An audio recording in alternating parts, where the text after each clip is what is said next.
des membres de la famille du Dr Boudissa testés positifs au coronavirus. Des analyses par PCR effectuées au niveau du laboratoire du CHU Saadna Abdenour de Sétif ont confirmé la contamination de la fille de 2 ans de la défunte Wafa Boudissa, et de 2 membres de sa belle famille qu'il s'agit de sa belle-mère et de son beau-frère, rapporte le journal francophone Liberté.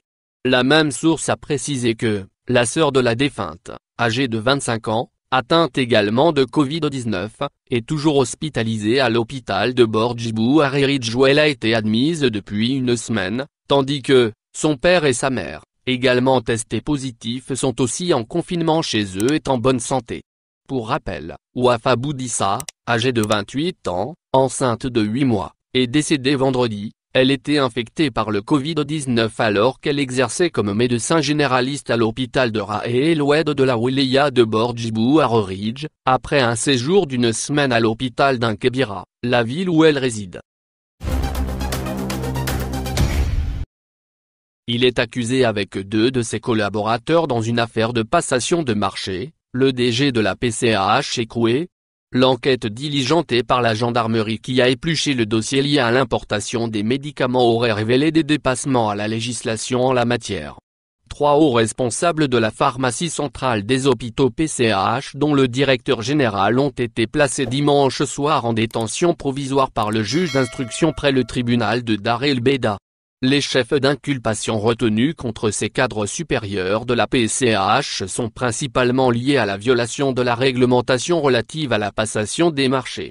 Il s'agit en effet de Tarek Djaboub en sa qualité de directeur général de l'établissement public PCH, du directeur des achats, Kamel Slimani ainsi que du sous-directeur en charge des équipements médicaux, Abdelatif Tali. Alors que le directeur des finances et de la comptabilité, Farid Chiban est placé sous contrôle judiciaire pour le même chef d'accusation. Les 4 cadres supérieurs de cet établissement public sous tutelle du ministère de la Santé ont été présentés dimanche matin devant le procureur du tribunal de Dar el Beida, à l'issue d'une enquête préliminaire menée par les éléments de la brigade de recherche du groupement de la gendarmerie nationale de Bab Jedid, à Alger.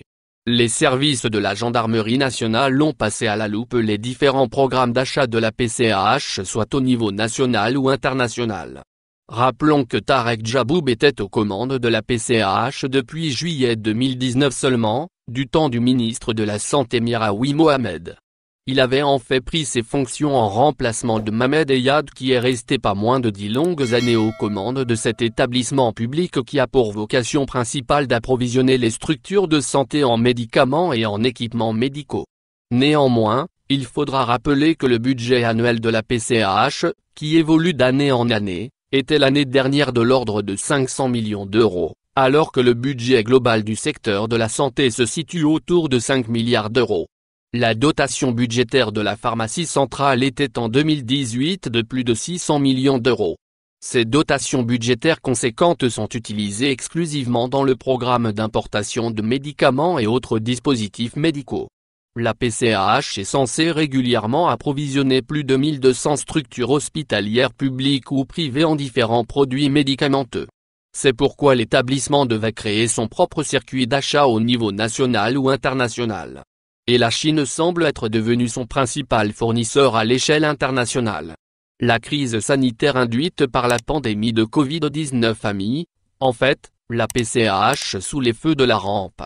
L'unique fournisseur national des hôpitaux s'est retrouvé, ainsi, face à une grosse pression en raison des besoins grandissants exprimés à travers le territoire national en matière de moyens de protection et de prévention contre le coronavirus réputé pour sa virulence et sa contagiosité.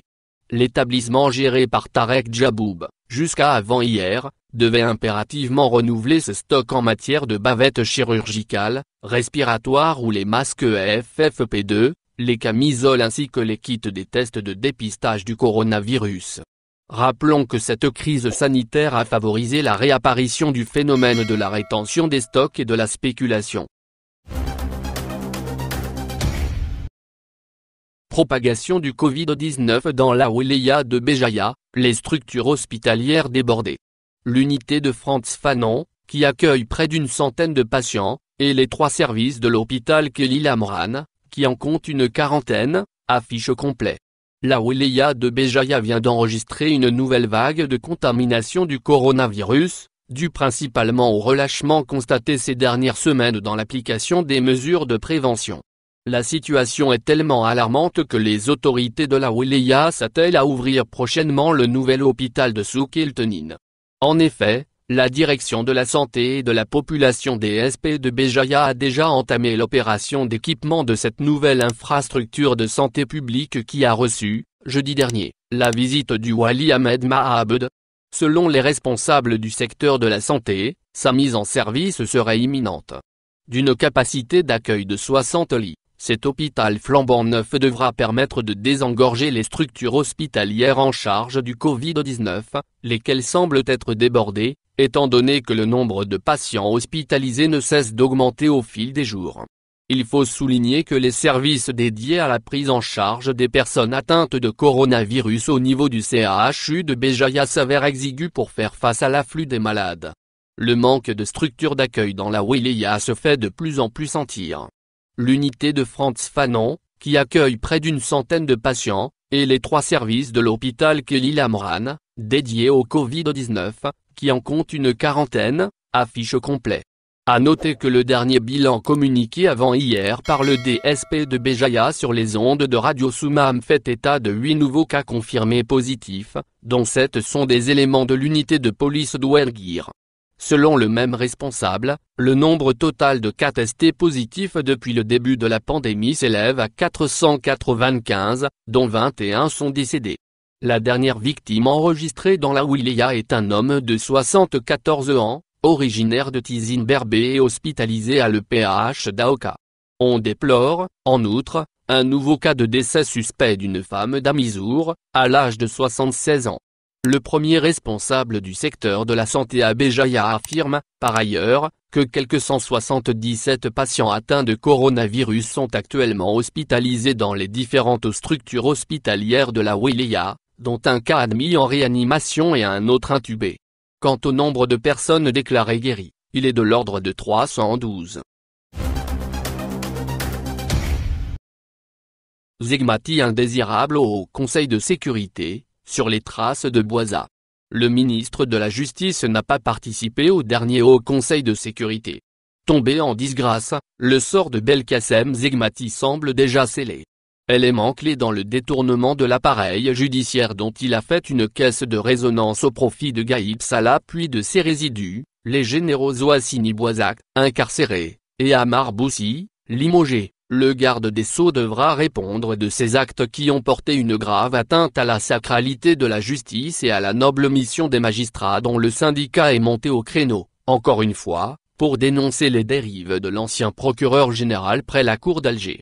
Des sources concordantes avaient indiqué à Algérie Patriotique que Belkacem Zegmati, bien qu'il soit toujours en poste, fait l'objet d'une interdiction de sortie du territoire national dans le sillage de l'enquête ouverte contre l'ancien patron de la Direction générale de la sécurité intérieure des GSI, emprisonné pour abus de pouvoir, enrichissement illicite, extorsion de fonds et trafic en tout genre.